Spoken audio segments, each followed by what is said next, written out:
بسم اللہ الرحمن الرحیم۔ مفتی شعیب اللہ خان صاحب کے بیانات کے لیے مفتی صاحب کے آفیشیل چینل کو سبسکرائب کریں اور زیادہ سے زیادہ شیئر کریں۔ والصلاة والسلام على سید الانبیاء واشرف المرسلین وعلى آلہ وصحبہ اجمعین، اما بعد۔ کل آپ کے سامنے امام بخاری رحمۃ اللہ علیہ کا تذکرہ پیش کیا گیا تھا، اور آج امام بخاری کی اس عظیم الشان تصنیف کا تذکرہ ہے۔ امام بخاری کی اس کتاب کا پورا نام الجامع المسند الصحیح المختصر من امور رسول اللہ صلی اللہ علیہ وسلم و سننہ و ایامہ یہ ہے۔ عام طور پر صحیح بخاری کہہ دیتے، بلکہ بہت سارے بغیر لفظ صحیح کے صرف بخاری بھی کہہ دیتے ہیں، بخاری شریف، لیکن اس کا پورا نام یاد رکھنا چاہیے، الجامع المسند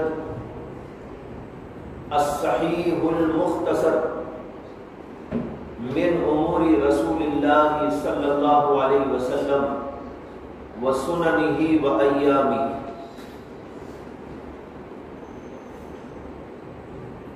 نام کا مطلب بھی سمجھ لیجئے کہ نام کا مطلب کیا ہے۔ جامع کہتے ہیں اس کتاب کو جس کے اندر کئی ابواب دین و شرع کے جمع کیے گئے ہوں۔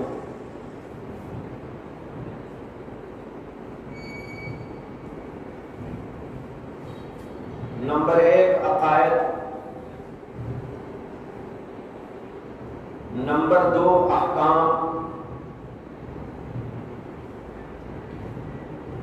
نمبر 3 آداب، نمبر 4 سیر یعنی مغازی، نمبر 5 فتن،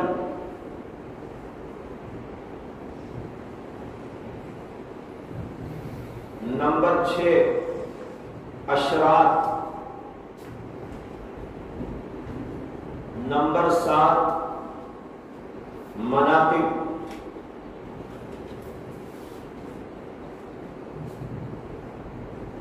کتنے ہوئے؟ 8 ہوئے نا؟ 7 ہوئے، یعنی عقائد، احکام، تفسیر، آداب، سیر، فتن، اشراط، مناقب، 8 ہو گئے۔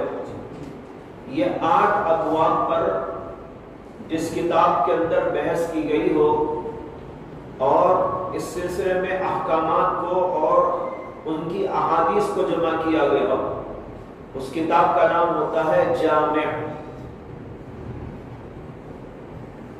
امام بخاری کی یہ کتاب ان سارے ابواب پر مشتمل ہے، اس لیے اس کتاب کا نام ہے الجامع۔ عقائد تو آپ جانتے ہیں کہ کس کو کہتے ہیں، احکام بھی آپ کو معلوم ہے، نماز، روزہ وغیرہ وغیرہ کے احکامات۔ آداب سے مراد زندگی کے آداب ہیں، کھانے پینے، اٹھنے بیٹھنے، رہنے سہنے وغیرہ کے۔ اور تفسیر سے مراد قرآن پاک کی تفسیر سے متعلق احادیث۔ سیر یعنی مغازی اور جہاد کے احکامات اور اس کے بارے میں تفصیلات۔ فتن یعنی جو فتنے پیش آنے والے ہیں اور اللہ کے نبی علیہ السلام نے ان کا تذکرہ کیا ہے، ان کا ذکر اس کے اندر موجود۔ اشراط ساعہ یعنی قیامت کی علامات، اور ایک باب مناقب۔ مناقب سے مراد ہے اللہ کے رسول کے مناقب، حضرات صحابہ کرام کے مناقب۔ ان سارے ابواب پر امام بخاری کی کتاب جامع کتاب ہے، اس لیے اس کا نام رکھا گیا الجامع۔ دوسرا لفظ ہے المسند. مسند مرفوع کے معنی میں ہے، یعنی وہ احادیث جن کا براہ راست رسول اکرم صلی اللہ علیہ وسلم سے تعلق ہوتا ہے. لہذا اس کے اندر اصل مقصود نبی اکرم صلی اللہ علیہ وسلم کی احادیث مرفوعہ کو جمع کرنا ہے. اس میں امام بخاری نے اشارہ دے دیا ہے کہ میں اصل میں اس کے اندر اللہ کے نبی علیہ السلام کی احادیث مرفوعہ کو بیان کروں گا. ہاں، ضمنی طور پر صحابہ کے اقوال بھی آ جائیں گے اور بعض جگہ پر تابعین کے اقوال اور بعض ائمہ کے اقوال بھی آ جائیں گے، لیکن وہ اصل مقصود نہیں ہے. اصل مقصود اس کتاب کا رسول اکرم صلی اللہ علیہ وسلم کی احادیث مرفوعہ کو بیان کرنا ہے. تیسرا لفظ ہے الصحیح. اس میں اشارہ دیا ہے کہ میری یہ کتاب صرف صحیح احادیث پر مشتمل ہوگی. ضعیف احادیث، مرسل اور منقطع قسم کی احادیث اس کے اندر نہیں لائی جائے گی. سب سے پہلے امام بخاری ہی کو اللہ تعالیٰ نے یہ توفیق عطا فرمائی تھی کہ وہ صحیح کا انتخاب کریں. اس کے بارے میں کچھ بات پہلے بھی عرض کر چکا ہوں جہاں میں نے تدوین کا ذکر کیا تھا کہ پہلے جو کتابیں لکھی جا رہی تھی ان میں ہر قسم کی احادیث موجود تھی. ضعیف بھی موجود تھی، بلکہ موضوع بھی موجود تھی، صحیح احادیث بھی اس کے اندر موجود تھی. لیکن امام بخاری کے ذہن میں اللہ نے ڈالا کہ صحیح احادیث کا انتخاب کرے. اس کے لیے انہوں نے اس کتاب کو لکھا. اس لیے اس کتاب کا نام رکھا الجامع المسند الصحیح. لیکن اس لفظ سے کسی کو اشتباہ ہو سکتا تھا اور کوئی غلط خیال جا سکتا تھا کہ شاید امام بخاری نے تمام احادیث صحیحہ کو اس کے اندر جمع کر دیا ہے. حالانکہ ایسا نہیں ہو سکتا تھا. اس لیے امام بخاری نے آگے ایک اور لفظ بڑھایا المختصر. المختصر سے اشارہ ہے اس بات کی جانب کہ اس کے اندر میں نے تمام احادیث صحیحہ کو نہیں لے لیا ہے. جو کچھ اس کے اندر ہے وہ صحیح ہے، لیکن جو کچھ اس کے باہر ہے وہ غیر صحیح نہیں ہے. سمجھ میں آیا نا دو باتوں میں فرق؟ کہ اس کتاب میں جو حدیث بھی ہے وہ حدیث تو صحیح ہے، لیکن اس کا مطلب یہ نہیں کہ میں نے تمام احادیث صحیحہ کو اس کے اندر جمع کر دیا ہے، بلکہ اس کے علاوہ بھی اور حدیثیں ہیں. اس لیے میں نے یہ کتاب مختصر لکھی ہے. تمام احادیث صحیحہ کو میں نے جمع نہیں کر لیا ہے. یہاں سے ان لوگوں کی غلط فہمی دور ہو جانی چاہیے جو یہ سمجھتے ہیں کہ جو بخاری میں حدیث ہے وہی قابل عمل ہے، اور جو اس کے علاوہ دوسری جگہ احادیث موجود ہیں اگرچہ وہ صحیح ہو اس کو قابل اعتبار نہیں سمجھتے. لوگوں کے ذہنوں میں ایسی بات ڈالی جاتی ہے، یہ بات غلط ہے. بہت سی احادیث ایسی بھی ہیں جو مسلم میں ہے، بخاری میں نہیں ہے، اور وہ بھی صحیح ہے.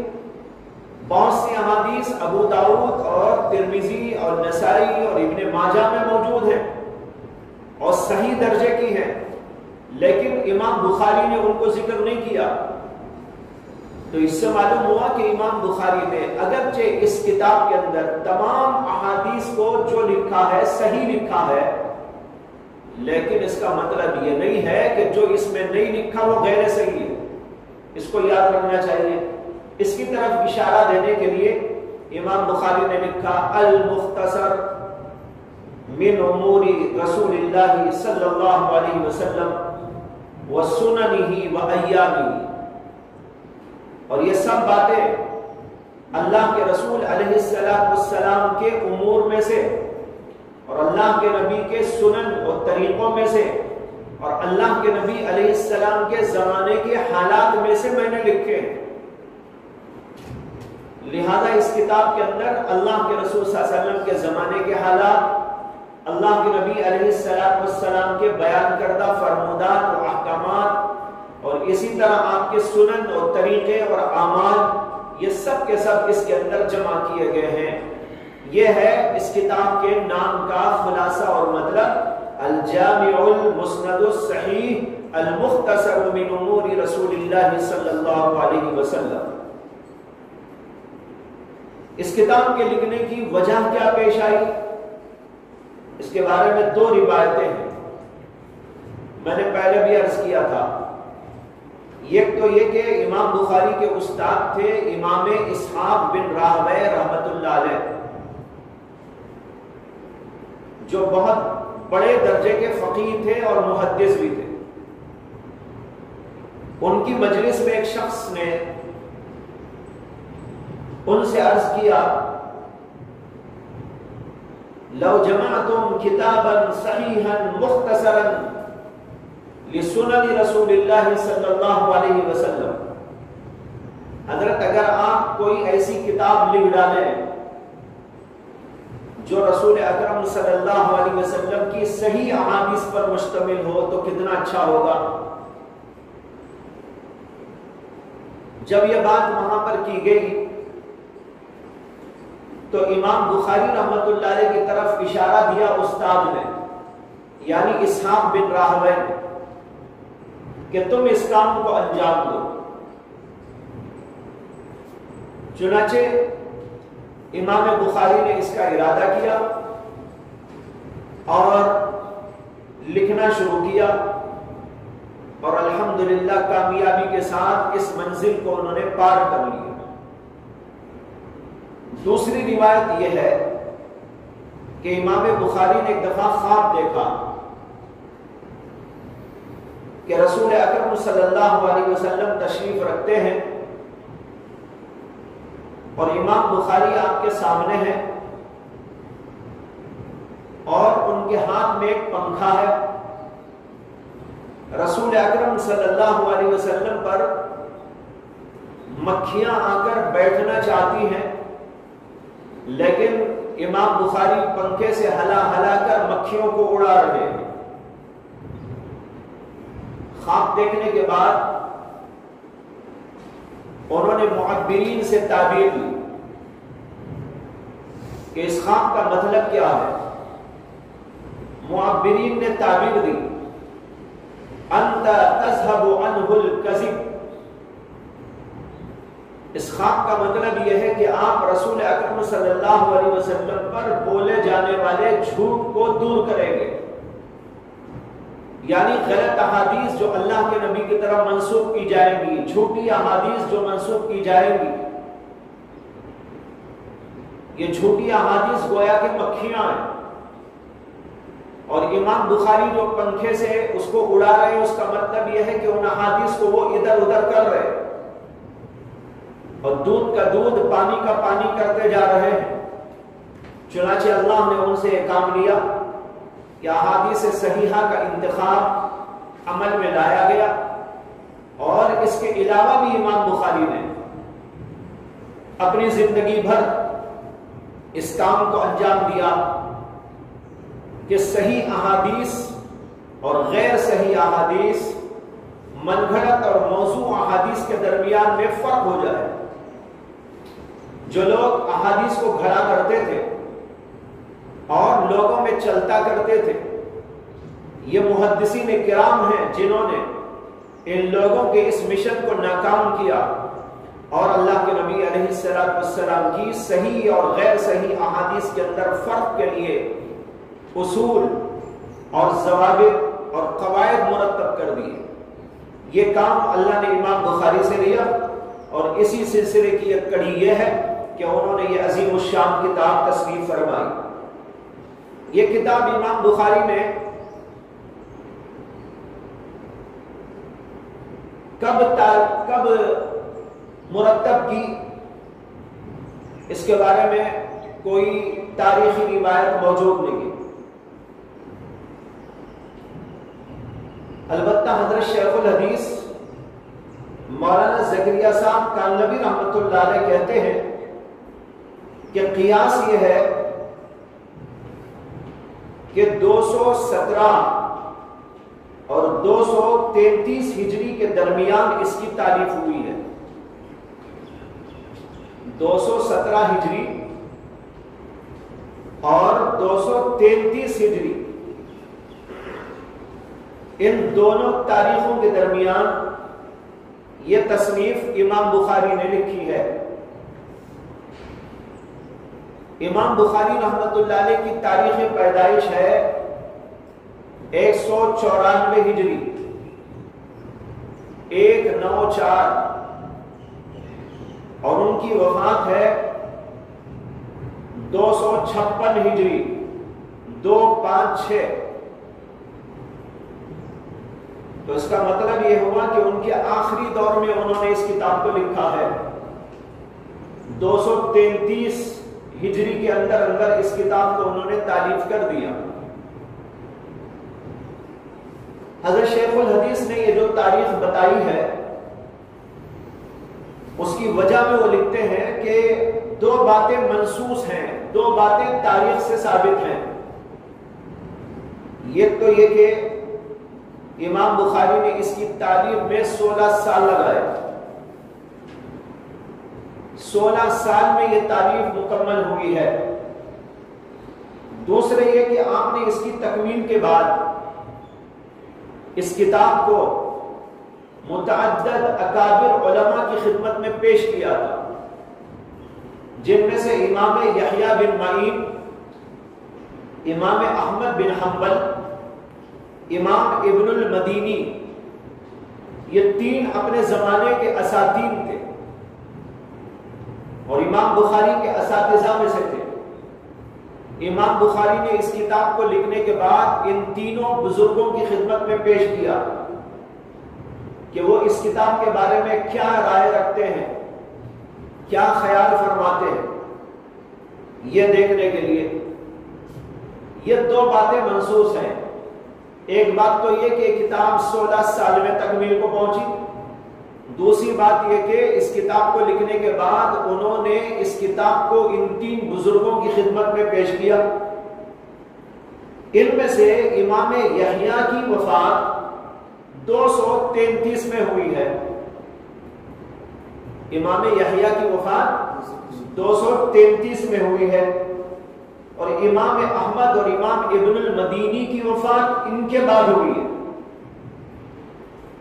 تو اس سے یہ بات واضح ہو جاتی ہے کہ 233 سے پہلے یہ کتاب لکھ دی گئی۔ سمجھ میں آ رہی نا بات؟ جب امام یحییٰ کی خدمت میں اس کو پیش کیا، امام یحییٰ کی وفاتی 233 میں ہو گئی، تو لا محالہ یہ نتیجہ نکل آیا کہ یہ کتاب 233 سے پہلے امام بخاری نے لکھ دی تھی۔ اب اس کے بعد لگا لیجئے 16 سال پہلے، اسی لیے 16 سال میں لکھے جانے کی بھی تصریح موجود ہے۔ جب 233 میں لکھی گئی، لکھ دی گئی، تو اب اس کے پہلے 16 سال آپ پیچھے پہنچیں گے تو وہ تاریخ نکل آئے گی 217۔ تو معلوم ہوا کہ 217 اور 233 کے درمیان یہ کتاب لکھی گئی۔ یہ حضرت شیخ الحدیث مولانا زکریا کانوی رحمۃ اللہ علیہ کی تحقیق ہے۔ بہرحال اس کتاب کو 16 سال میں امام بخاری رحمۃ اللہ علیہ نے تکمیل کو پہنچایا، اور اس کا طرز تالیف یہ تھا کہ امام بخاری نے اس کتاب کو اس طرح لکھا کہ عمر بن محمد کہتے ہیں کہ خود امام بخاری نے فرمایا کہ میں نے مسجد حرام میں یہ کتاب لکھی ہے، یعنی مکہ مکرمہ میں مسجد حرام میں کعبۃ اللہ میں یہ کتاب لکھی ہے۔ اور یہ طریقہ تھا کہ ہر حدیث سے پہلے استخارہ کرتے تھے، 2 رکعت نماز پڑھتے تھے، جب تک اس کی صحت کا یقین نہ ہو جاتا اس کو درج نہ کرتے تھے۔ بعض روایتوں میں یہ بھی ہے کہ غسل فرماتے، 2 رکعت نماز استخارے کی پڑھتے، استخارہ کرنے کے بعد جب یقین کامل ہو جاتا تمام پہلوؤں کے اعتبار سے، فنی تمام پہلوؤں کے اعتبار سے، کہ یہ حدیث صحت کے درجے کو پہنچ گئی ہے، تب امام بخاری اپنی اس کتاب کے اندر اس کو درج کرتے ہیں۔ ایک اور ان کے شاگرد عبد القدوس ابن حمام کہتے ہیں کہ امام بخاری نے فرمایا کہ میں نے صحیح بخاری کے تراجم ریاض الجنہ یعنی مدینے میں لکھے اور روض مطہرہ کے مابین بیٹھ کر اس کو لکھا، اور ہر ترجمے پر 2 رکعت نماز پہلے پڑھتے تھے۔ ترجمہ کے کیا معنی؟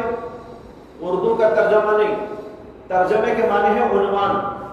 امام بخاری کی کتاب میں اور اسی طرح دیگر احادیث کی کتاب میں آپ ترجمے پائیں گے۔ ترجمہ کہتے ہیں عنوان کو۔ مثلا امام بخاری نے ترجمہ قائم کیا باب قول اللہ تبارک و تعالی ونضع الموازین القسط، یہ باب ہے۔ اور جو پہلا باب ہے وہ ہے باب کیف کان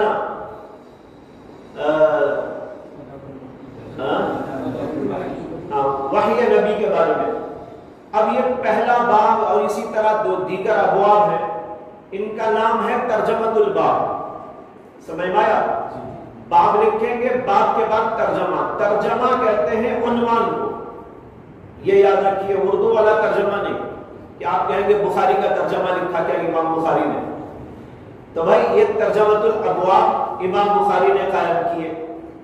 اب یہاں پر غور کرنے کی بات یہ ہے کہ امام بخاری یہ بھی فرما رہے ہیں کہ میں نے اس کتاب کو مکہ مکرمہ میں لکھا، بیت الحرام میں لکھا، اور دوسری روایت میں یہ ہے کہ امام بخاری یہ کہہ رہے ہیں کہ میں نے اس کے تراجم وہ مدینہ شریف کے اندر ریاض الجنہ میں لکھے۔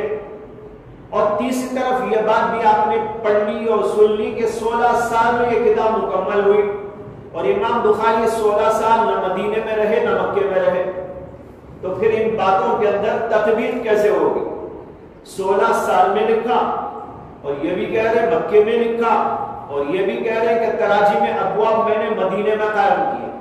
بات دراصل یہ ہے کہ امام بخاری ظاہر بات ہے نہ مکے میں اتنے سال رہے نہ مدینے میں اتنے سال رہے، کتاب مختلف جگہ پر لکھی گئی، لیکن اس کی ابتدا جو کی وہ مکہ مکرمہ میں کی۔ اس لیے انہوں نے جو یہ کہا کہ میں نے کتاب لکھی مکے میں، تو اس کا مطلب ہے ابتدا وہاں پر کر دی تھی، اور اس کے جو تراجم لکھے، ذہن کے اندر ایک خاکہ بنایا، یہ ابواب مجھے لکھنے ہیں۔ کیف کان بدء الوحی الی رسول اللہ صلی اللہ علیہ وسلم، یہ بات مجھے پہلے لانا ہے۔ دوسرے نمبر پر یہ بات مجھے لانا ہے، اور اسی طریقے پر کتاب وحی کے بعد کتاب الایمان لانا ہے، کتاب الایمان کے بعد کتاب العلم مجھ کو لانا ہے، پھر اس کے بعد اور ابواب فقہی ابواب کے مطابق لانا ہے۔ یہ جو ایک خاکہ ہوتا ہے، مصنف جب بیٹھ کر کچھ لکھنا چاہتا ہے تو پہلے خاکہ تیار کرتا ہے اپنے ذہن کے اندر۔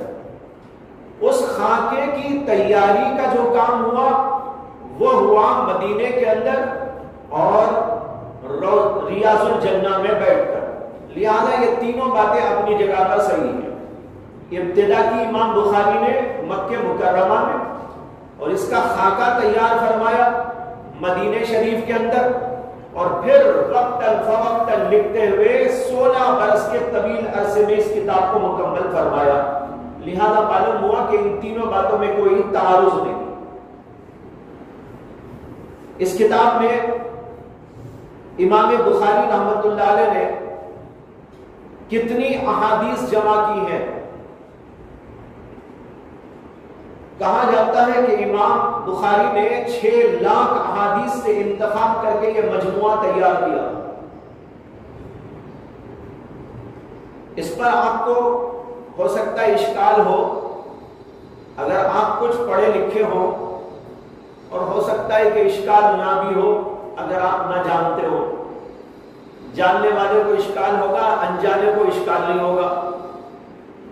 اگر آپ جانتے ہیں تو یہ اشکال ہوگا کہ بھائی دنیا میں 6 لاکھ حدیثیں تو ہے ہی نہیں.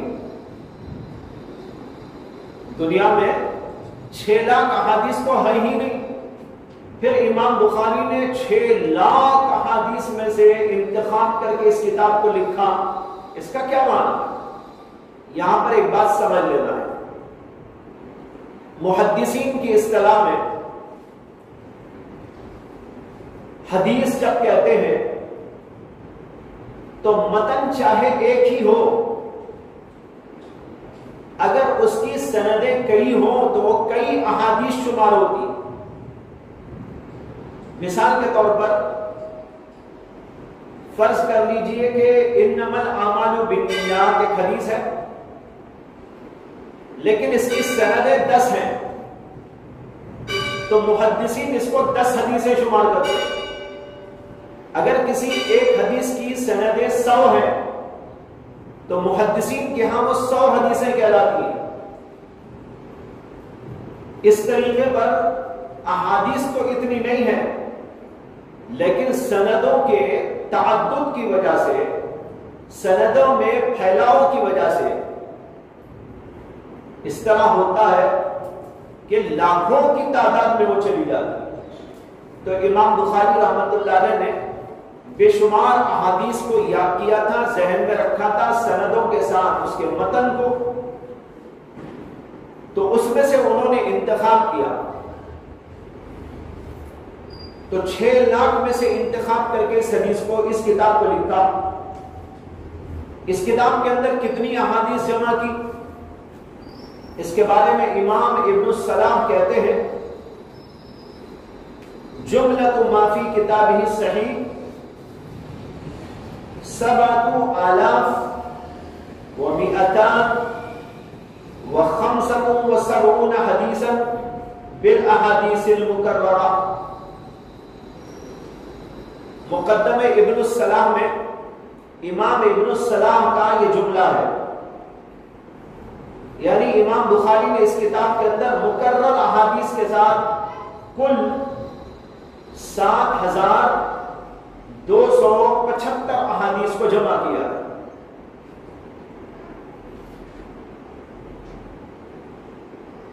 اور اگر اس میں سے مکررات کو حذف کر دیا جائے تو کہتے ہیں کہ وہ 4,000 حدیث، 4,000 حدیثیں ہوتی ہیں. امام بخاری کی اس کتاب کے اندر مکررات بہت ہیں، یعنی ایک ہی حدیث کو انہوں نے کئی جگہ ذکر فرمایا. بعض احادیث انہوں نے 20 مقام پر، بعض احادیث کو 30 مقام پر دہرایا. تو اس طرح مکررات کو حذف کر دیا جائے تو کل احادیث کی تعداد 4,000 ہوتی. امام نووی اور حافظ ابن کثیر نے اسی کو اختیار کیا ہے. لیکن یہاں پر ایک بات یاد رکھنا چاہیے کہ ان حضرات نے یہ جو تعداد بیان کی ہے یہ تعداد مسند احادیث کی تعداد ہے، یعنی صرف ان احادیث کی تعداد جو رسول اکرم صلی اللہ علیہ وسلم کی مرفوع احادیث کہلاتی ہیں. امام ابن حجر عسقلانی کی تحقیق یہ ہے کہ احادیث مسندہ کی تعداد تو اتنی ہی ہے جو ابھی بیان کی گئی، اور تعلیقات اور متابعات کی تعداد ملا لی جائے تو وہ اور زیادہ بڑھ جاتی ہے. اس لیے کہ اس کے اندر صحابہ کے اقوال بھی ہیں، تابعین کے اقوال بھی ہیں. ان سب کو ملا لیا جائے تو ان کی تعداد اور زیادہ بڑھ کر 1,608 مزید ہو جاتی ہے.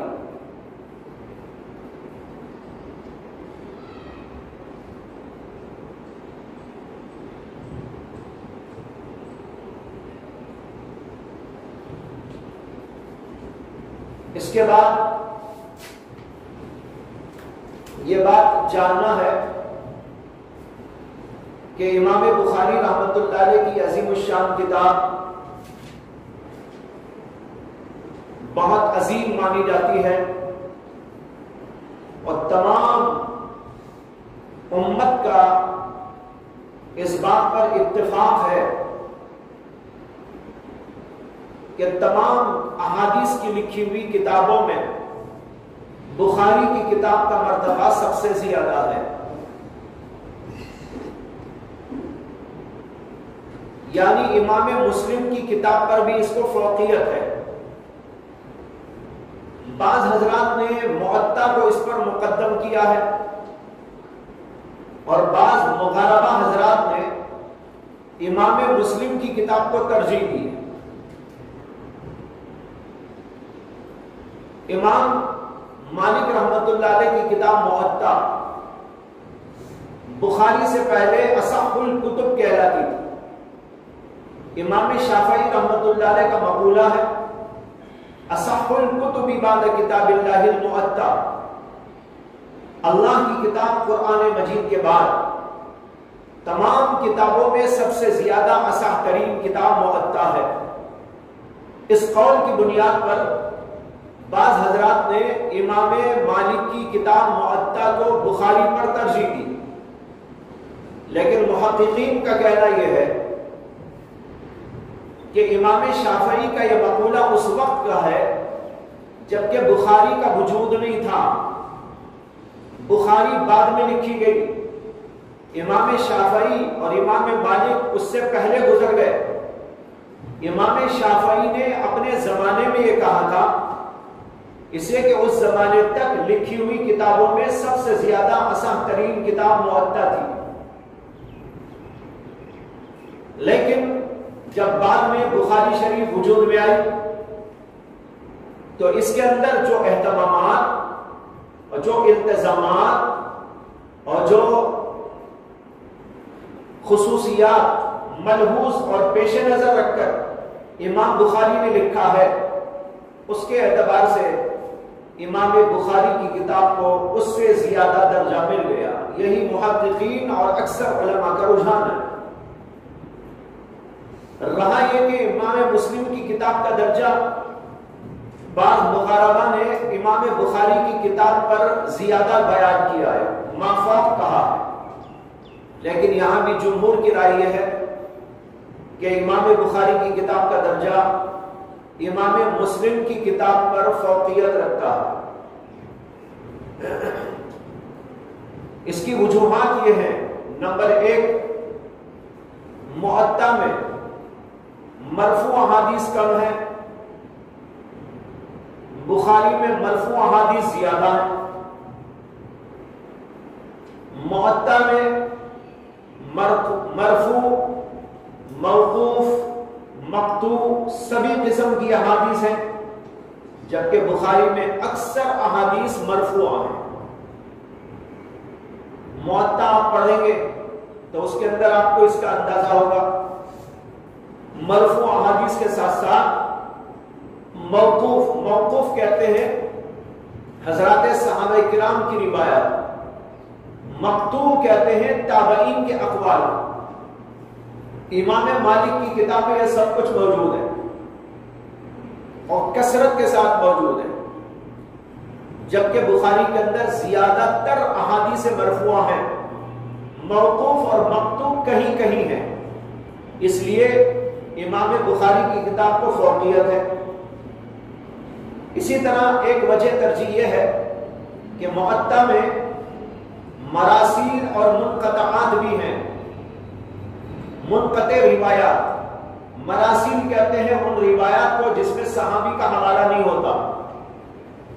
تابعی کہتا ہے قال رسول اللہ صلی اللہ علیہ وسلم، اس کو کہتے ہیں مرسل احادیث. اور منقطع وہ حدیث ہے جس میں بعد میں کوئی راوی چھوٹ گیا ہو. تو امام مالک کی کتاب معطا میں مرسل احادیث بھی موجود ہیں کثرت کے ساتھ، منقطع احادیث بھی موجود ہیں، جبکہ بخاری میں بہت کم ہے، اور وہ بھی انہوں نے اصل کتاب میں نہیں لکھی ہے بلکہ ترجمۃ الباب میں لکھی ہے۔ جیسے کہ آپ کتاب پڑھیں گے تو اس کا اندازہ آپ کو ہوتا جائے گا۔ اور مسلم پر اس کی ترجیح کی وجہ یہ ہے کہ بخاری کے راویوں میں سے مسلم کے جن راویوں سے بخاری نے نہیں لیا، مسلم کے جن راویوں سے بخاری نے نہیں لیا، ان کی تعداد 650 ہے، اور مسلم نے جن بخاری کے راویوں سے نہیں لیا وہ 430 ہے۔ اندازہ سمجھ میں آیا؟ یعنی امام بخاری نے مسلم کے کچھ راویوں سے حدیث نہیں لی، امام مسلم نے لی ہے۔ ایسے راویوں کی تعداد ہے 650۔ 650 راوی مسلم کے اندر ایسے موجود ہیں کہ امام بخاری ان سے روایت ہی نہیں کرتے، پرہیز کرتے ہیں، اور امام مسلم بخاری کے راویوں سے بعض روایت نہیں کرتے، پرہیز کرتے ہیں، اور ان کی تعداد ہے 430۔ تو اس سے اندازہ ہوتا ہے کہ بہت سے راوی ایسے ہیں مسلم کے جن سے امام بخاری روایت نہیں کرتے، اور ان کی تعداد ہے 650۔ اس کے مقابلے میں امام مسلم بخاری کے جن راویوں سے نہیں لیتے ان کی تعداد ہے صرف 430۔ اس سے بھی اندازہ ہوتا ہے کہ امام بخاری کا مرتبہ زیادہ ہے، یعنی احتیاط ان کے یہاں زیادہ ہے۔ اسی طرح مسلم کے متکلم فی راوی 160 ہیں، اور بخاری کے متکلم فی راوی 80 ہیں۔ اس کو آپ سمجھ لیجئے کہ کیا مطلب ہوتا ہے۔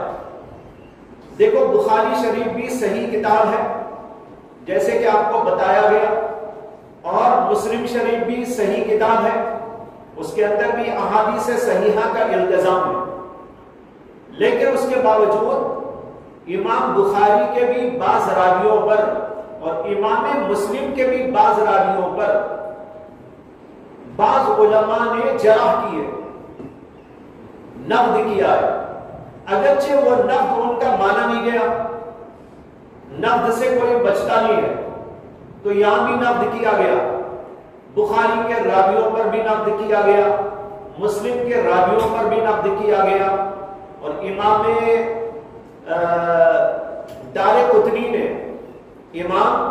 دارقطنی نے مستقل کتاب لکھی ہے استدراک علی الصحیحین، اس کے اندر انہوں نے بخاری اور مسلم کی احادیث کے اوپر جرح کی۔ امام دارقطنی بھی بہت بڑے آدمی تھے، بہت بڑے عظیم الشان محدث تھے، ان کی کتابیں بھی موجود ہیں، اور انہوں نے امام بخاری کی کتاب پر بھی اور امام مسلم کی کتاب پر بھی، دونوں پر بھی جرح کی ہے، اور اس کے اندر بہت سی روایتوں کو انہوں نے یہ کہا کہ یہ روایتیں صحیح نہیں ہیں، تو جرح کی گئی۔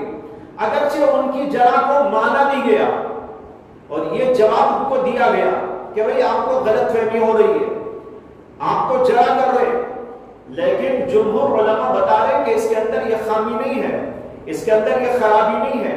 آپ جس کو خامی سمجھ رہے ہیں، جس کو غلط سمجھ رہے ہیں، جس کے اوپر نقد کر رہے ہیں، وہ قابل نقد نہیں ہے، وہ قابل جرح نہیں ہے، اس کے جوابات دیے گئے۔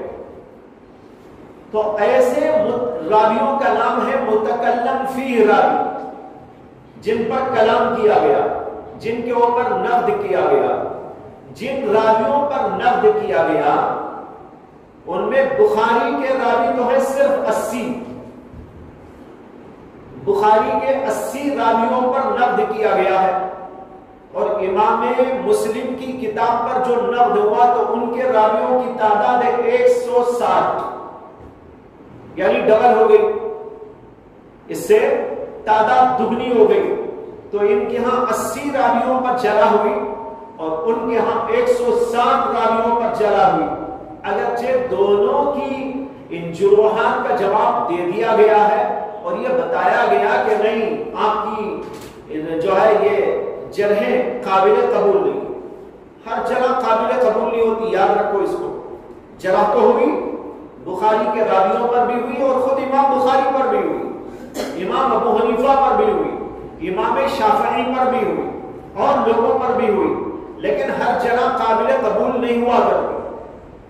سمجھ میں آئی نا بات؟ مجھے ایک بات یاد آ گئی درمیان میں. ایک دفعہ حضرت مولانا شیخ محمد یونس صاحب جون پوری رحمہ اللہ بنگلور تشریف لائے تھے، تو میں نے مدرسے میں آنے کی دعوت دی.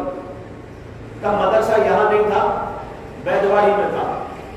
وہاں جو میرا چھوٹا سا کمرہ ہے اس کے اندر حضرت آئے، تشریف رکھا اور کچھ علماء بھی جمع ہو گئے تھے. کچھ مذاکرہ چل رہا تھا تو میں کچھ سوالات کر رہا تھا تو حضرت جواب دے رہے تھے. اسی میں نے ایک سوال کیا کہ شیخ ناصر الدین البانی نے امام ابو حنیفہ رحمۃ اللہ علیہ کے بارے میں جرح کی ہے اور انہوں نے اپنی ایک کتاب کے اندر 9 یا 10 بڑے بڑے محدثین سے امام ابو حنیفہ کی جرح نقل کی ہے. اس کے بارے میں آپ کیا فرماتے ہیں؟ تو انہوں نے کہا کہاں ہے وہ لکھاؤ، نکالو. تو وہی کتاب موجود تھی، البانی کی کتاب ہے، اس کا نام ہے سلسلۃ الاحادیث الضعیفۃ والموضوعہ. سلسلۃ الاحادیث الضعیفۃ والموضوعہ وہ کتاب میرے پاس موجود ہے. وہ وہاں رکھی ہوئی تھی تو میں نے اس کو اٹھایا اور وہ جہاں ذکر تھا اس کو کھول کر دیا. تو اس کے اندر البانی نے لکھا تھا کہ امام ابو حنیفہ بہت بڑے متقی، پرہیزگار، بڑے عابد، بڑے زاہد، بڑے عالم، سب کچھ تھے، لیکن اس کے باوجود ان کے اندر حافظے کی کمی اور قوت حافظے میں کچھ کمزوری تھی. اسی وجہ سے ان کو بہت سارے محدثین نے ضعیف قرار دیا. اس کے بعد نمبر وار انہوں نے ایک ایک نام لکھا، فلانے فلانے فلانے فلانے، غالباً 10 نام لکھے تھے یا 11 نام. کتاب ان کی چھپی ہوئی ہے، یہاں بھی موجود ہے. تو اٹھا کر میں نے دیا تو انہوں نے اس کو پڑھا. پڑھنے کے بعد میں کہا کہ بھائی انہوں نے تو کم لکھا ہے، میں اس سے اضافہ کرتا ہوں. کہنے لگے میں اس میں اضافہ کرتا ہوں، فلاں اور فلاں اور فلاں اور فلاں نے بھی ابو حنیفہ کو ضعیف قرار دیا. تو بھائی ضعیف قرار دیا اور کچھ جو ہے جرح کر دی، تو کس پر نہیں ہوئی؟ امام بخاری پر بھی جرح ہوئی. جب وہ واقعہ پیش آیا تھا جس کا کل ذکر ہوا تھا نا، یعنی امام یحییٰ محمد بن یحییٰ زہلی کا، کہ امام بخاری سے پوچھا گیا، سوال کیا گیا، انہوں نے جواب دیا، بڑا ہنگامہ ہو گیا. تو اس کے بعد لکھا ہوا ہے کہ امام محمد بن یحییٰ الزہلی نے امام بخاری سے حدیث لینے کو ترک کر دیا تھا. اسی طرح ابو حاتم رازی نے امام ابو حنیفہ سے حدیث کے لینے کو ترک کر دیا تھا. وہ کہتے تھے کہ ان سے حدیث لینا درست نہیں ہے. یہاں تک ہوا. تو بہرحال میں کہہ رہا ہوں کہ امام بخاری کے راویوں پر بھی جرح ہوئی، لیکن ہر جرح قابل قبول نہیں ہوتی. امام مسلم کے 160 راویوں پر جرح ہوئی، لیکن ہر جرح قابل قبول نہیں ہوتی. اس لیے ان جروحوں کو قبول نہیں کیا گیا. اس لیے یہ کتابیں صحیح ہیں، اگرچہ کہنے والوں نے یہ باتیں کہی لیکن ان کا جواب ان کو دے دیا گیا. یہ تو ہوئی بات. لیکن میں جو سمجھانا چاہ رہا ہوں وہ یہ ہے کہ امام بخاری کے راویوں پر جرح ہوئی تو صرف 80 راویوں پر. امام مسلم کے راویوں پر جرح ہوئی تو ان کی تعداد 160. اس سے بھی مرتبے کا فرق معلوم ہوتا ہے کہ امام بخاری کی کتاب کا مرتبہ امام مسلم کی کتاب پر بڑھا ہوا ہے. ہاں البتہ بعض اعتبارات سے کہا جا سکتا ہے کہ امام مسلم کی کتاب کو فوقیت ہے. صحت کے اعتبار سے نہیں، صحت کے اعتبار سے، اصح ہونے کے اعتبار سے امام بخاری رحمت اللہ علیہ کی کتاب اصح ترین کتاب ہے. اور بعد کے علماء نے متفقہ طور پر یہ بات کہی اصح الکتب بعد کتاب اللہ البخاری یا صحیح البخاری، تمام کتابوں میں اللہ کی کتاب کے بعد سب سے زیادہ صحیح ترین کتاب وہ امام بخاری کی کتاب ہے۔ یہ بات تقریباً سب علماء نے متفقہ طور پر قبول کر لی ہے۔ اس سے معلوم ہوا کہ سب سے زیادہ صحیح تو بخاری کی کتاب ہے، لیکن کسی اور وجہ سے ہو سکتا ہے کہ امام مسلم کی کتاب کو ترجیح دی جائے۔ مثال کے طور پر امام مسلم کی کتاب میں احادیث کا تلاش کرنا بہت آسان، بخاری میں تلاش کرنا بڑا مشکل۔ امام بخاری رحمۃ اللہ علیہ حدیثوں کو متفرق جگہ پر لاتے ہیں، اگرچہ وہ ایک موضوع کی حدیثیں ہوں لیکن اس کو وہ متفرق ابواب میں لاتے ہیں۔ اور امام مسلم کا طریقہ یہ ہے کہ ایک باب کی حدیثیں ایک ہی جگہ اکٹھی جمع کر دیتے ہیں، ساری حدیثیں ایک جگہ مل جائیں گی آپ کو، کوئی باب کھولو اس بارے میں آئی ہوئی جتنی احادیث صحیح ان کے علم میں تھی، امام مسلم نے ان سب کو ایک جگہ پر اکٹھا کر دیا۔ آپ اس باب کو کھولیں حدیث آسانی سے مل جائے گی، لیکن امام بخاری کا طریقہ ایسا نہیں ہے۔ امام بخاری کا طریقہ الگ ہے، انہوں نے ابواب قائم کر کے الگ الگ جگہ ایک ہی حدیث کو بیان کیا۔ ایک حدیث میں ایک 4 عنوانات کی بات کی، انہوں نے اس حدیث کو 4 جگہ پھیلا رکھا ہے۔ اب وہ کہاں کہاں رکھتے ہیں نہیں معلوم، بڑا مشکل ہوتا ہے۔ میری ایک مثال جو مجھے پیش آئی وہ عرض کرتا ہوں کہ ایک وقت میں کوئی کتاب لکھ رہا تھا اور اس کتاب میں مجھ کو ایک بہت ہی معروف ترین حدیث جو آپ نے بھی سن رکھی ہے اور ضرور سن رکھی ہوگی کہ اللہ کے نبی علیہ السلام نے ارشاد فرمایا کہ جو آدمی دین میں کوئی نئی بات پیدا کرتا ہے فَهُوَ رَدٌّ، جو آدمی دین میں کوئی نئی بات پیدا کرتا ہے وہ رد ہے، مردود ہے۔ یہ حدیث کی مجھے ضرورت تھی، میرے ذہن میں تو تھا کہ یہ ہے بخاری میں نے پہلے مشکات دیکھی تو مشکات کے اندر بھی لکھا ہوا ہے متفق علیہ، بخاری و مسلم دونوں میں ہے۔ اب میں بخاری میں تلاش کرنے لگا، مسلم میں تو مجھے مل گئی لیکن بخاری میں تلاش کیا، کہاں تلاش کروں؟ سوچتا رہا فلاں جگہ ہوگی، فلاں جگہ ہوگی، فلاں جگہ ہوگی، یعنی جیسے انداز ہو سکتا تھا میرا وہاں سب جگہ پر میں نے تلاش کر دی۔ کتاب الاعتصام بالکتاب والسنہ، زیادہ تر کو ذہن ابھر گیا کہ بھئی اعتصام بالکتاب والسنہ میں ضرور ہوگا، اسے کہ اس کے اندر اسی قسم کی احادیث آتی ہیں، من احدث فی امرنا ھذا ما لیس منہ فہو رد، یہ وہاں ہونی چاہیے، لیکن وہاں کہیں بھی مجھے ملی، اور جگہ بھی تلاش کرتا رہا، کہیں نہیں ملی، یہاں تک کہ جو ہے مسلسل تلاش کے باوجود ملی نہیں تو میں چھوڑ دیا اسے، اور میں نے مشکات شریف کا حوالہ دے دیا۔ مشکات میں تو موجود ہے، میں یہ چاہ رہا تھا کہ ڈائریکٹ بخاری کا حوالہ دوں لیکن بخاری میں ملی ہی نہیں، تو مجبوراً میں نے مشکات کا حوالہ دے دیا، کتاب چھپ بھی گئی، سب کچھ ہو گیا۔ بہت سالوں کے بعد اتفاق سے مجھے کسی ضرورت سے بخاری شریف میں کتاب الصلح دیکھنا تھا، تو کتاب الصلح پڑھ رہا تھا تو دیکھا تو وہاں وہ حدیث موجود، من احدث فی امرنا ھذا ما لیس منہ فہو رد۔ میں سوچنے لگا کتاب الصلح سے اس کا کیا تعلق ہے، کتاب الصلح سے اس کا کیا تعلق ہے؟ اس میں تو بدعت کی گمراہی کا بیان ہے، دین و شریعت سے ہٹ کر کوئی نئی بات پیدا کرنے کی مذمت اور برائی ہے، اور یہ ہے کتاب الصلح، اس کے اندر امام بخاری اس کو لا رہے۔ وہاں امام بخاری نے ایک باب قائم کیا ہے کہ صلح کرنے میں کوئی ایسی بات نہیں داخل کر سکتے جو قرآن و حدیث کے خلاف ہو، صلح میں کوئی ایسی شرط نہیں لگا سکتے جو قرآن و حدیث کے خلاف ہو۔ یہ باب لکھ کر اس میں اس حدیث کو لائے، اب کس کا دماغ جائے گا یہاں؟ دماغ گیا ہی نہیں تھا. اس دن دیکھ کر میں نے کہا بھائی یہاں پر لائے امام بخاری. تو امام بخاری کے یہاں احادیث کا تلاش کرنا بڑا مشکل. وہ ایسا ابواب کو قائم کرتے ہیں اور اس کے اندر ایسی ایسی حدیثوں کو لاتے ہیں جہاں دماغ کا جانا بڑا مشکل ہو جاتا ہے. تو امام مسلم کے ہاں ایسا نہیں ہے. اسی طرح امام ترمذی کے ہاں بھی ایسا نہیں ہے. بہت آسانی کے ساتھ آپ باب دیکھیں اور حدیث نکال لیں. باب دیکھتے ہی سمجھ میں آ جائے گا کہ حدیث فلاں جگہ پر ہوگی اور آسانی کے ساتھ آپ کو مل جائے گی.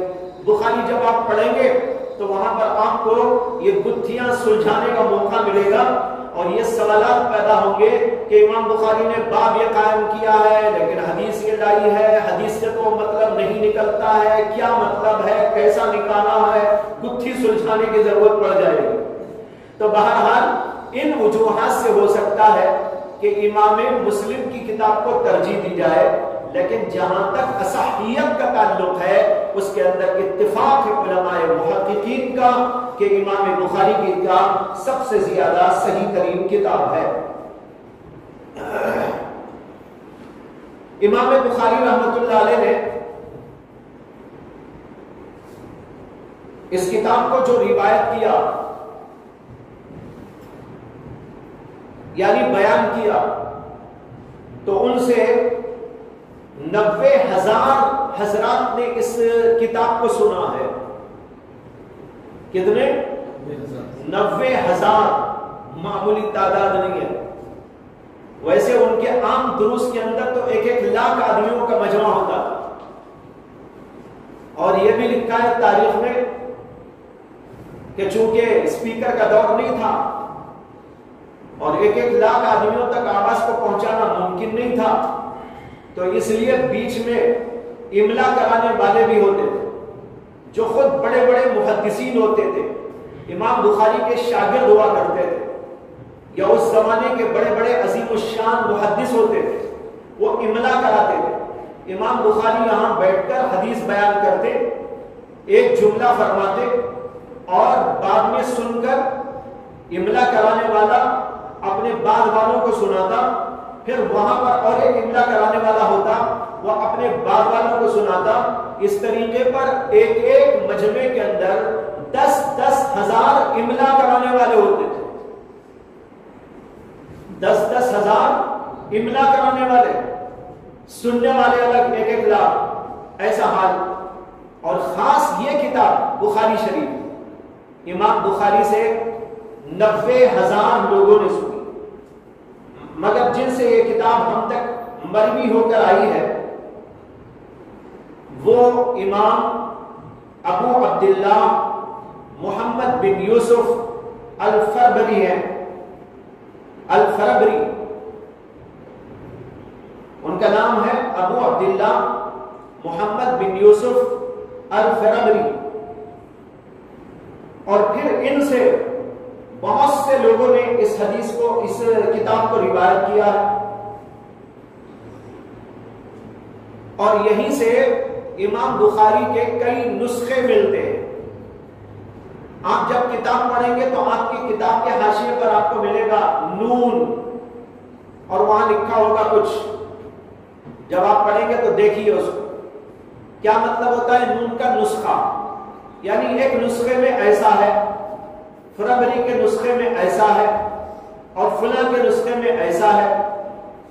تو امام بخاری سے اس کو سننے والے بہت سارے اور ان میں سے جو روایت ہم تک پہنچی ہے وہ فربری کی روایت ہے اور پھر فربری سے اس کو روایت کرنے والے بھی بہت سارے لوگ ہیں.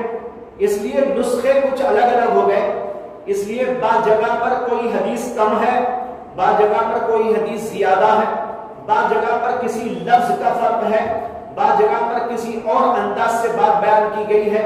چھوٹے موٹے اس طرح کے فروق موجود ہیں اور وہ نسخوں کی بنیاد پر ہے. نسخے جو کہے جاتے ہیں اس کا یہ مطلب ہوتا ہے جو ابھی آپ کے سامنے واضح کیا. اس کے بعد ایک بات یہ سمجھنا ہے کہ اس کتاب کا موضوع کیا ہے. ہر کتاب کا ایک موضوع ہوتا ہے. آپ نے پڑھی ہوگی نور النزاع سوال پیدا ہوتا ہے کیا موضوع ہے؟ آپ کہتے ہیں فقہ اس کا موضوع، ہدایہ فقہ اس کا موضوع ہے، ریاض الصالحین حدیث اس کا موضوع ہے، مختصر المعانی علم بلاغت اس کا موضوع ہے۔ اسی طرح سوال یہ پیدا ہوتا ہے کہ امام بخاری نے ایک کتاب لکھی ہے صحیح، اس کا موضوع کیا ہے؟ اس کے بارے میں امام ابن حجر اسقلانی رحمۃ اللہ علیہ لکھتے ہیں کہ امام بخاری نے اس کتاب کے اندر اس بات کا التزام کیا ہے کہ صحیح احادیث کو لائیں گے اور صحیح احادیث کے علاوہ کوئی اور حدیث اس کے اندر وارد نہیں کریں گے۔ تقرر انه التزم فيه الصحة وانه لا يريد فيه الا حديثا صحيحا وهذا اصل موضوعه، یہ امام بخاری کا اصل موضوع ہے۔ تو اصل موضوع کیا ہے؟ احادیث صحیحہ کا انتخاب کرنا، احادیث صحیحہ کو جمع کرنا۔ امام ابن حجر کہتے ہیں وَهُوَ مُسْتَفَادٌ مِنْ تَسْمِيَتِهِ إِيَّاهُ بِالْجَامِعِ الصَّحِيحِ الْمُسْنَدِ مِنْ حَدِيثِ رسول اللہ صلی اللہ علیہ وسلم وَسُنَنِهِ وَأَيَّامِهِ۔ اور یہ بات امام بخاری کے اس کتاب کے نام رکھنے سے بھی واضح ہوتی ہے۔ امام بخاری نے اس کتاب کا نام لکھا الجامع الصحیح، جیسے کہ میں عرض کر چکا ہوں، ان کے اس نام سے بھی پتہ چلتا ہے کہ اس کتاب کا موضوع ہے احادیث صحیحہ کا جمع کرنا۔ لیکن اس کے باوجود کہتے ہیں کہ یہ کتاب بہت سارے فوائد پر مشتمل ہے، فوائد فقہیہ اور نکات حکمیہ اس کے اندر موجود ہیں، جو امام بخاری نے نبی اکرم صلی اللہ علیہ وسلم کی احادیث کے متون سے اپنی فہم ثاقب سے اخذ کیے ہیں اور ان کو متفرق ابواب کے اندر منتشر کر دیا ہے۔ ان کی عبارت یوں ہے وَمِمَّا نَقَلْنَاهُ عَنْهُ مِنْ رِوَایَةِ الْأَئِمَّةِ صَرِيحًا ثُمَّ رَأَى أَلَّا يُخَلِّيهِ مِنَ الْفَوَائِدِ الْفِقْهِيَّةِ والنكت الحكمية فاستخرج بفهمه من المتون معاني كثيرة وفرقها في أبواب الكتاب بحسب تناسبها واعتنى فيها بآيات الأحكام فانتزع منها الدلالات البديعة۔ اس عبارت کا مطلب یہ ہے کہ امام بخاری رحمۃ اللہ علیہ نے احادیث کو جمع کیا، صحیح احادیث کا انتخاب کیا، یہ ان کی کتاب کا اصل موضوع ہے، لیکن انہوں نے اپنی اس کتاب کو بہت سارے فقہی فوائد اور بہت سارے علمی حقائق سے بھی پر کیا، اس کو خالی اس سے نہیں رکھا، اور اپنے فہم ثاقب سے انہوں نے متون حدیث سے بہت سارے اسرار اور رموز و حقائق کو نکال کر متفرق ابواب میں جو اس کے مناسب تھے ان کو پھیلا دیا۔ اس پوری بات سے آپ کے سامنے دو باتیں واضح ہو گئی کہ امام بخاری کا اصل موضوع وہ احادیث صحیحہ کا جمع کرنا ہے، لیکن احادیث صحیحہ کو جمع کرنے کا ایک طریقہ تو یہ تھا کہ وہ کیف متفق حدیثوں کو جمع کر دیتے بغیر ابواب کے، بغیر ترتیب کے، بغیر کسی خاص نقطے کے، بس حدیثیں جمع کر دیتے۔ لیکن امام بخاری نے ایسا نہیں کیا۔ امام بخاری نے ایک بات اس کے ساتھ یہ کی جو دوسرے نمبر پر ہم کو سمجھ میں آ رہی ہے کہ انہوں نے ترتیب قائم کی، ابواب قائم کیے، تراجم ابواب قائم کیے اور نکات کو نکالا، فقہی باتوں کو نکالا، مختلف حقائق اور رموز کو نکالا اور پھر متفرق ابواب کے اندر ان کو پھیلا دیا تو گویا ان کی کتاب کے اندر دو چیزوں کا التزام ہو گیا، ایک تو صحیح احادیث کے جمع کرنے کا، اور دوسرے ان صحیح احادیث سے نکلنے والے حقائق و معارف اور فقہی احکام ان سب کو نکال کر جمع کر دینا اور مرتب کر دینا، یہ بھی ان کا مقصود تھا۔ تو دونوں چیزیں ان کے پیش نظر رہی ہیں۔ یہ ہے امام بخاری کا اصل موضوع۔ چنانچہ امام نووی لکھتے ہیں لیس مقصود البخاری الاقتصار على الاحاديث فقط، ليس مقصود البخاری الاقتصار على الاحاديث فقط بل مراده الاستنباط منها والاستدلال لابواب ارادها۔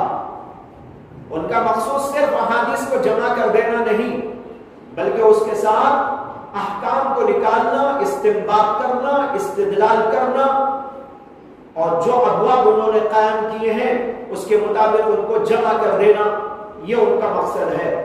لہذا یہ بات ذہن میں ہونی چاہیے کہ امام بخاری نے دونوں کام انجام دیے۔ ایک تو احادیث صحیحہ کا انتخاب، جیسے کہ میں کہہ چکا ہوں یہ الگ ٹپ بھی ہو سکتا تھا، بغیر ترتیب، بغیر کوئی جو حدیث سمجھ میں آئی، جو سامنے آئی اس کو لکھ دیتے ہو جائے۔ چنانچہ بعض لوگوں نے ایسا کیا ہے، لیکن امام بخاری نے ایسا نہیں کیا۔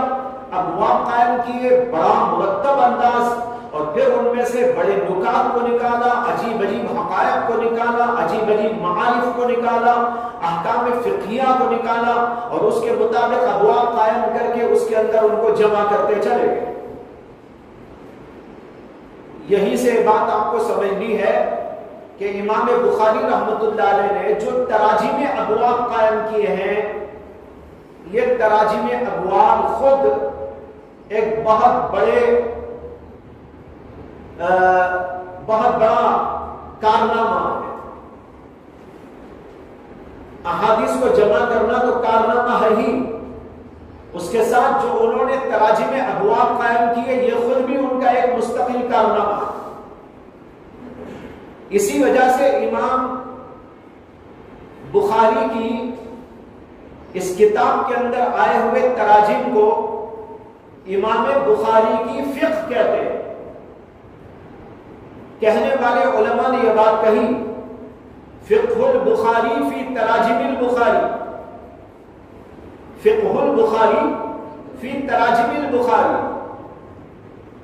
اگر امام بخاری کی فقہ کو سمجھنا ہے تو ان کے ترجمۃ الباب کو دیکھو، اس سے سمجھ میں آئے گا کہ امام بخاری رحمۃ اللہ علیہ کی فقہ کیا ہے، یعنی ان کا تفقہ کیسا ہے، ان کی سمجھ کیسی ہے، کس قدر دور رسی، دور اندیشی ان کے اندر موجود ہے، کس طرح کے حقائق اور معارف انہوں نے احادیث سے نکالے۔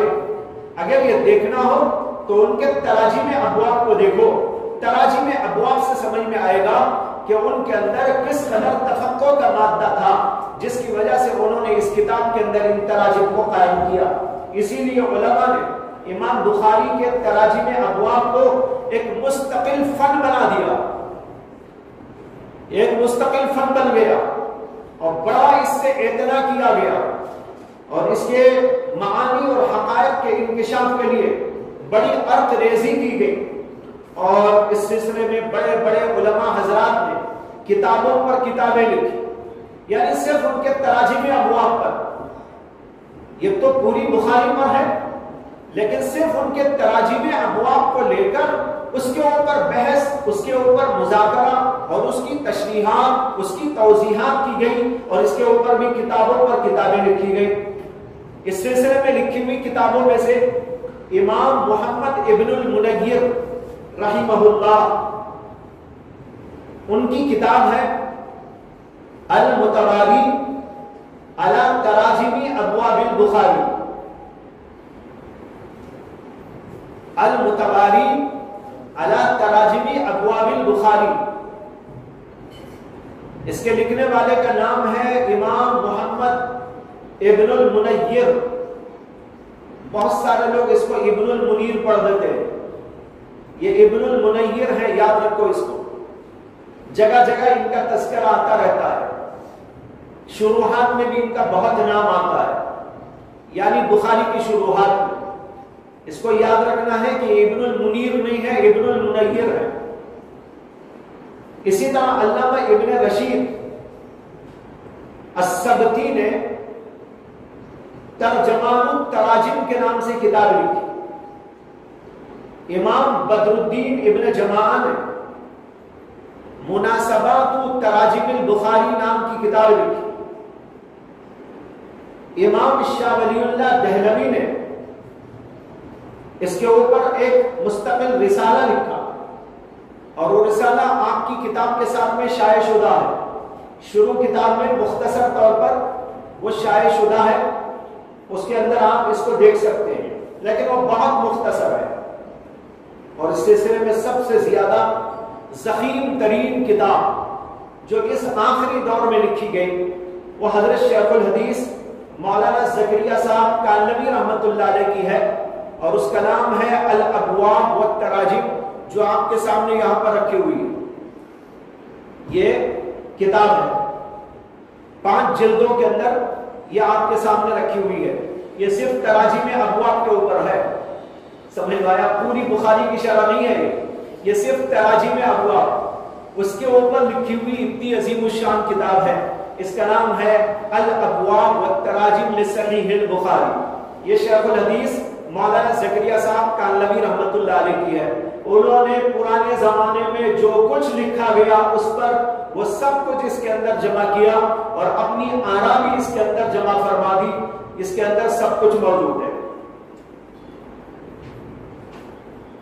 جب آپ نے سمجھ لیا کہ تراجم ابواب امام بخاری کے کیا حیثیت اور مقام رکھتے ہیں، تو اب اس کے بعد ایک اہم بات آپ کو سمجھانا ہے، وہ یہ ہے کہ امام بخاری جو ترجمۃ الباب قائم کرتے ہیں اس کے انداز کئی طرح کے ہوتے ہیں.